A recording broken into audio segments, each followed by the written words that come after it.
aba shonko ene ebegina ye fidie kesie mu anase studio ha Penax TV ne yede amobibia sabri o hweye bebibia wo hweye edi efri wenya agibre anase nya edi ehia ne am akwa abede na no so hu se yensam a egusu ekoso ewo Ghana na nsam a esisi ewo Ghana ha ene edi nyina ewo studio ha edi bro na one update a ye bete no ye nyina ye ni se Ghana ha sei enam na nsen niama ekoso anahye hashtag a trend fix the country say no obia oba na obeka ne de a woni ma na ase no so pesa aban enyembu ase na be Ghana yebetimi affect ye ma yina papa be de nsen bi aba betuja na okasa ye wie ye na ase ode ne nsem tuja wie ye no Ghana fo bi no mubuafu ye president his excellency Nana Adodankwa Akufo-Addo eche banana sasa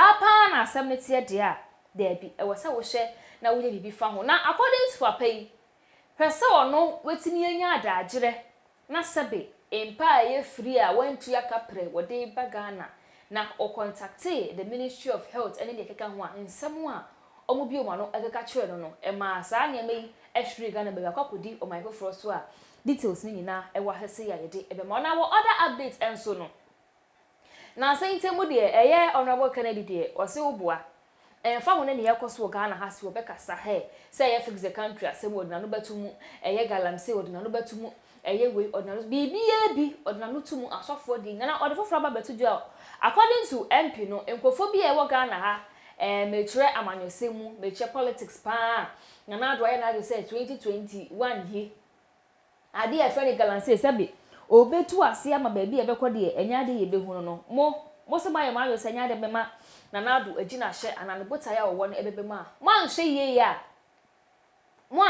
ya or the list bi ba bonten na sa list no ebetoja Ghana fo yina ye ho bedwiri ye ebe wa dwe se eye pathway but ensem honorable eka e wonsem ni mu no enye ensem keto na menkọ ene ensem wase na ye hye ase emfri papa ode ensem betoja papa ya ye ka na asemi ele obi ase papa din ede Osei Kufuor na Osei Kufuor echemu ono de oye Ghana dide hye but abrochire enotimiche US enoti awodi na tire ya na wodi ni juma ewo ho na ekoto obre bi anase obre bi dru ya awonyane tie se mpe bi hospital beds bi aba beda ho a anase egu bari amofa enye begu warehouse ya bebere se ibe ase ka Ghana yetimeje ya nka ne hospitals ewo Ghana ha nyina ebenya bi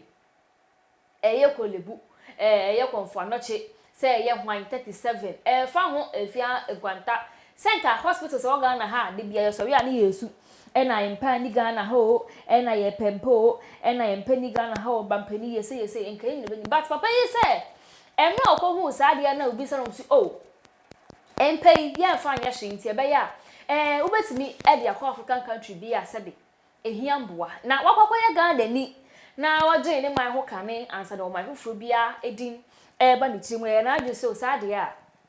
yama na kwenya so onfa eye empay eye hospital beds nyina enko African country bia wope anase on distribute African countries ye ne na country a ode beko enye country bia so ono ankasa ne man Ghana enam so ema papa yi echire mu a o contact the Ministry of Health ene ne keke komo stakeholders bia echire mu say ena esi anase we ni ene wo ho no minti se ne be ya omo nhyehyɛ eda ene bra obetimi ede mpade nyina efri abuchire ho ababedrum ebo Ghana hana according to papa ye friend Osei Kufuor no enu o contact Ministry of Health eni omo a ekeka omo ho Ghana Health Service for eni omu nyina no asem a efima no ba nyina ne se empane de wakan yate na emamu ade ba ko ne se ubetua duty na duty no enye se bia ye te so mpo de ama no aka se we de wagye Ghana ho ena wodi bibi ati sei ebre Ghana nti no ye fa sa akwanya no so nya ka sei bia se kan ti sei kwabete so there be according to papa no huge import duties bia ye do to so no se there be se sabe wanya ade free wentu ya kapre ne wagye Ghana ho na ode ba Ghana na mo se obetua huge import duties ya ene ye pam no twam no ono na so ode ba wanya fa be nti anamo otu ya senko de Ghana for free of charge no wanya saa na deja otibi contact ye Nigeria for na opa kire mu a me o contact Nigeria authorities and the government bi no o ma popo obuti da bi mpo Nigeria for anka bi e ma mpani ni nara ekodu Nigeria mo chese ne wonche e ma hospitals na Nigeria for an charge no teku anampo sesempo na odi nsem wetu je na ochim se Ghana ya maili ebeye ye dia e wo se yankase e fix ye attitude because ade na eba no e wo se government de oye na juma de intin ka Ministry of Health ne papa mu anasa ka wo so feel say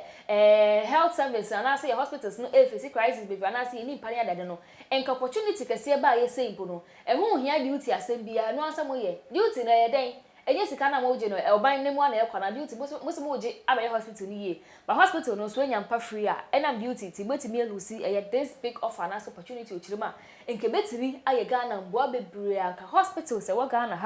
ha esu kasa se ne memu aye den empa ni ho apemfo ko wo mu de da fom enkola a wo foforo krasa be enkonya ene ye keka bomu ne ye de omu nyina asisi sunti we ne nsam papa ye frɛ no osaikufo adetuju pa na Ghana for kasa hwe de bia ye kasa o man we mu nya atwom ene peseminkum ye de timu a wo be kasa ye boa